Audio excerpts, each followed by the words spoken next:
Iran युद्ध का आज 22वां दिन है और जंग के इस मोड़ पर अमेरिकी राष्ट्रपति डोनाल्ड ट्रंप ने एक ऐसा फैसला लिया है जिससे ईरान के होश उड़ जाएंगे। दरअसल एक रिपोर्ट के मुताबिक अमेरिकी सेना ने ईरान के पास समंदर में 3 और वॉरशिप तैनात करने का फैसला लिया है। दावे के मुताबिक अमेरिका का प्लान ईरान के खार्ग द्वीप के कब्जे का है, इसलिए इन तीनों युद्धपोतों को ईरान के पास रवाना कर दिया गया है। अमेरिकी अधिकारियों के मुताबिक इन तीनों वॉरशिप पर लगभग 2500 मरीन कमांडो मौजूद हैं जो किसी भी द्वीप पर कब्जा करने में माहिर माने जाते हैं। इसके साथ ही अमेरिका के इन तीनों युद्धपोतों पर 4000 से ज्यादा सैनिक तैनात हैं जो ईरान में तबाही मचाने के लिए तैयार हैं। जानकारी यह भी है कि अमेरिका का दमदार स्ट्राइक ग्रुप समंदर चीरता हुआ आगे बढ़ रहा है। इस नई तैनात का मकसद है ईरान के सबसे अहम आर्थिक केंद्र खार्ग द्वीप को कंट्रोल में लेना।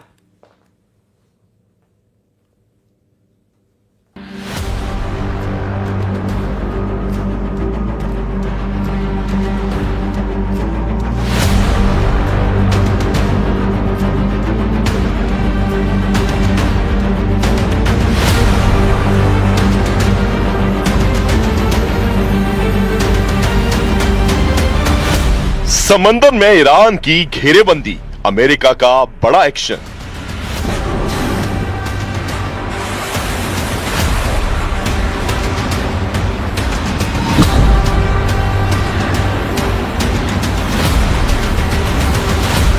ईरान के खिलाफ जंग में अमेरिका ने छोड़ दिया त्रिशूल।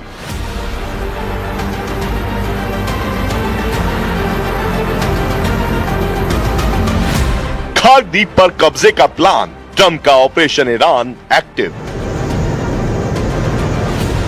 ईरान के खिलाफ जंग में अमेरिकी राष्ट्रपति ने अब त्रिशूल छोड़ दिया है। यह अमेरिका का वो धाकड़ युद्धपोत है जिनकी तैनाती ईरान के लिए काल बनने वाली है। दावे के मुताबिक ईरान के पास समंदर में अपनी नई चाल के तहत अमेरिका ने अपने त्रिशूल को भेजने का फैसला किया है।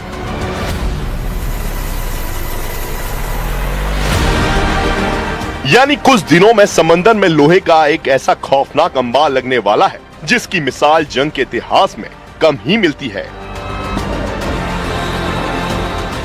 अमेरिका के ये त्रिशूल है यूएसएस बॉक्सर, यूएसएस कॉमस्टॉक और यूएसएस पोर्टलैंड। इन तीनों वॉरशिप को अमेरिका हॉर्मुज स्ट्रेट और ईरान के सबसे बड़े तेल खजाने खार्ग आइलैंड को चारों तरफ से घेरने के लिए तैनात करने का फैसला लिया है। दावे के मुताबिक ये तीनों जंगी जहाज ईरान की ओर रवाना हो चुके हैं। यानी ईरान के खिलाफ ट्रंप ने अब अपनी पूरी ताकत झोंक दी है। मतलब साफ है कि ये जंग अब आमने सामने की होने वाली है। हम आपको तीनों युद्धपोतों की ताकत बताएंगे, लेकिन उससे पहले अमेरिका की इस नए प्लान का मकसद क्या है उसे जानना जरूरी है। विदेशी अखबारों की रिपोर्ट की माने तो अमेरिका की सरकार ईरान को घुटनों पर लाने के लिए खार्ग आइलैंड को कब्जे में लेने का प्लान बना रही है। रणनीति ये है कि खार्ग द्वीप पर कब्जा करके या उसे पूरी तरह घेर कर ईरान के तेल निर्यात को जीरो कर दिया जाए। राष्ट्रपति ट्रंप ने संकेत दिया है कि अगर ईरान हॉर्मुज स्ट्रेट को नहीं खोलता है तो अमेरिका खार्ग द्वीप को अपने नियंत्रण में ले सकता है।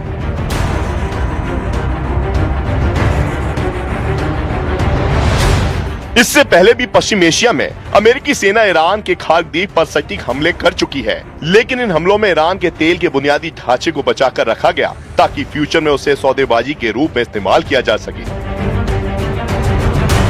दरअसल खार्ग द्वीप ईरान के लिए सिर्फ एक जमीन का टुकड़ा नहीं बल्कि उसकी अर्थव्यवस्था की रीढ़ है। ईरान का लगभग 90% कच्चा तेल इसी एक अकेले द्वीप से दुनिया भर में खासकर चीन को भेजा जाता है। इसके साथ ही खार्ग द्वीप के पास समंदर की गहराई बहुत ज्यादा है। इससे दुनिया के सबसे बड़े तेल टैंकर आसानी से लंगर डाल सकते हैं। ईरान के खार्ग आइलैंड के पास लगभग 3 करोड़ बैरल तेल जमा करने की कैपेसिटी है। अगर इस द्वीप पर अमेरिका का कब्जा होता है तो ईरान के पास युद्ध लड़ने के लिए विदेशी मुद्रा का सोर्स पूरी तरह से खत्म हो जाएगा। इसलिए डोनाल्ड ट्रंप ने अपनी नौसेना को खार्ग द्वीप के पास और ज्यादा तैनाती के ऑर्डर दे दिए हैं। इसी आदेश के बाद अमेरिकी सेना के 3 त्रिशूल पश्चिम एशिया की ओर रवाना हो गए। रिपोर्ट के मुताबिक तीनों जहाज सैन डिएगो से रवाना हो चुके हैं। डिफेंस एक्सपर्ट के मुताबिक तीनों जहाज मिलकर एक पावरफुल एम्फीबियस स्ट्राइक ग्रुप बनाते हैं, यानी ऐसा मिलिट्री ग्रुप जो समंदर से सीधे जमीनी युद्ध में उतर सकता है।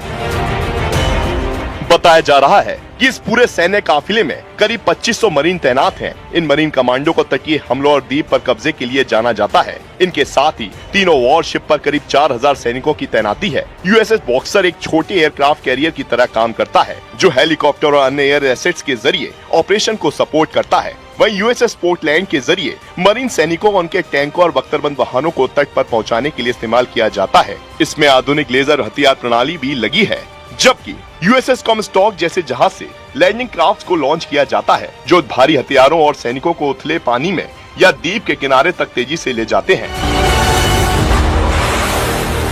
अमेरिकी सेना के इस नए फैसले से ये तो साफ है कि अब जंग आमने सामने की होने वाली है।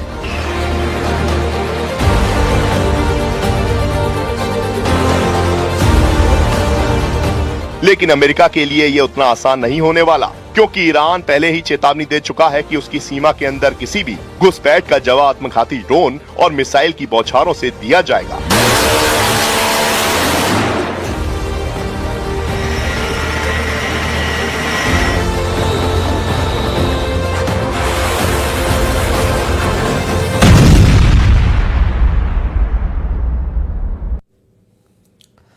और इससे पहले इजरायली प्रधानमंत्री बेंजामिन नेतन्याहू ने ईरान के खिलाफ जमीनी लड़ाई के संकेत दिए थे।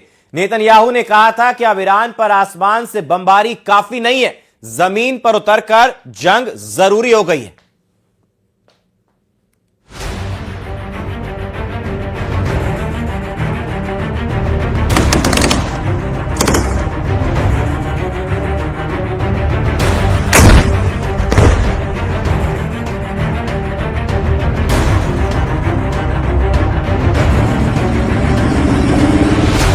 ईरान के खिलाफ जमीनी जंग की तैयारी। ईरान की जमीन पर उतरेंगे मरीन कमांडो। ईरान में ट्रंप नेतन्याहू का operation victory. There's still more work to do, and we're going to do it. Israeli PM Benjamin Netanyahu की इस चेतावनी के बाद ईरान में हड़कंप मच गया है। अब इस जंग का रुख हवाई हमले से मूव होकर जमीनी जंग में तब्दील होने की तरफ दिखने लगा है। ईरान के खिलाफ 21 दिन से चले ऑपरेशन में अब नेतन्याहू ने मुस्तफा खामनेई को आखिरी अल्टीमेटम दे दिया है। It is often said that you can't do revolutions from the air. That is true. You can't do it only from the air. You can do a lot of things from the air, and we're doing, but there has to be a ground component as well. There are many possibilities for this ground component, and I take the liberty of not sharing with you all those possibilities. Netanyahu ने ऐलान कर दिया है कि वो Iran की अंतिम तबाही करके ही दम लेंगे। उन्होंने एक बार फिर से युद्ध में अमेरिका और इजराइल के लक्ष्य को बताया, जिसमें ईरान के परमाणु खतरे को कम करना, मिसाइल पावर को नेस्तनाबूद करना और तीसरा ईरान में सही सत्ता स्थापित करना शामिल है।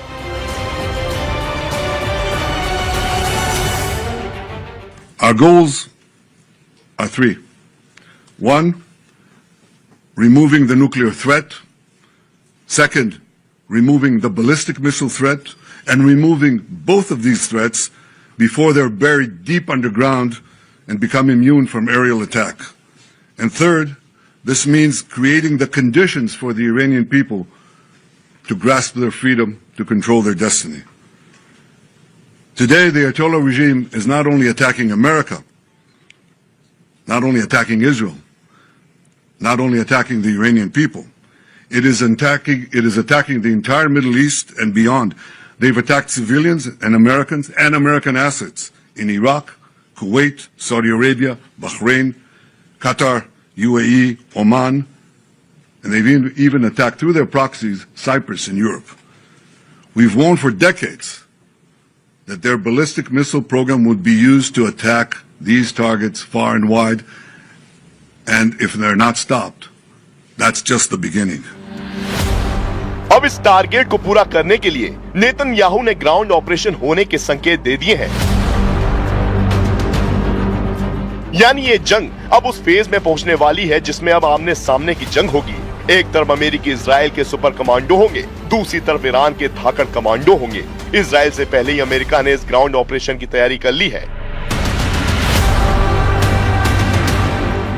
ट्रंप ने ईरान में बूट्स ऑन द ग्राउंड यानी थल सेना उतारने की प्लानिंग कर चुके हैं। ईरान की घेरेबंदी के लिए अमेरिका ने अपने 2500 मरीन कमांडो खाड़ी देशों में भेज दिए हैं, जो एक ऑर्डर पर ईरान में तबाही मचाने के लिए पूरी तरह से अलर्ट पर हैं। और अब बेंजामिन नेतन्याहू ने भी जमीनी जंग की चेतावनी दे दी है। इसका मतलब ये है कि अब ये जंग और भी भयानक होने वाली है। यहाँ अब ये जानना जरूरी है कि अमेरिका और इजराइल ईरान के अंदर कैसे जमीनी ऑपरेशन करेंगे, उनका मकसद क्या है। अमेरिका और इजराइल का पहला मकसद होगा ईरान के तटीय इलाकों पर कब्जा करना, ईरान के मिसाइल लॉन्चिंग पैड को अपने कब्जे में लेना, ताकि अमेरिकी बेड़ा सुरक्षित रह सके। लेकिन ईरान जैसे विशाल और पहाड़ी देश में जमीनी जंग लड़ना कोई खेल नहीं है। रक्षा विशेषज्ञों के मुताबिक दोनों देश 3 चरणों में हमला कर सकते हैं। पहला फेज है सर्जिकल स्ट्राइक और पैराड्रॉप। इसमें अमेरिका और इजराइल के कमांडो हेलीकॉप्टर के जरिए सीधे ईरान के परमाणु ठिकानों और मोस्तबा खामने के कमांड बंकर्स के पास उतर सकते हैं। उनका मकसद है टारगेटेड किलिंग और बंकर्स को अंदर से तबाह करना। जमीनी जंग का दूसरा फेज है तटीय घेराबंदी। इसमें अमेरिकी नेवी और मरीन कमांडो बुशहर और चाबहार जैसे बंदरगाहों पर हमले कर सकते हैं। मकसद होगा ईरान की नौसेना को पूरी तरह पंगु बनाना और वहां से सप्लाई रोकना। ग्राउंड ऑपरेशन का तीसरा फेज होगा बफर जोन बनाना। इजराइल दक्षिण की तरफ से ईरान के तेल संपन्न इलाकों में घुसकर एक बफर जोन बना सकता है, ताकि ईरान की आर्थिक कमर हमेशा के लिए टूट जाए। 21 दिन से चल रही इस जंग में बेंजामिन नेतन्याहू की चेतावनी जितनी डरावनी है, जमीनी हकीकत उतनी ही कठिन है, क्योंकि ईरान का भूगोल इजराइल या इराक जैसा समतल नहीं है। जाग्रोस पहाड़ियां टैंकों और पैदल सेना के लिए मौत का जाल बन सकती हैं। वहीं ईरान की IRGC और उनकी वासिस फोर्स जमीनी जंग में माहिर है। वे हर गली और हर पहाड़ को अमेरिकी सैनिकों के लिए कब्रिस्तान बना सकते हैं। इसके साथ ईरान के 7 हजारों मील लंबी अंडरग्राउंड सुरंगें हैं, जिससे अमेरिका और इजराइल के कमांडो को मुश्किलों का सामना करना पड़ सकता है।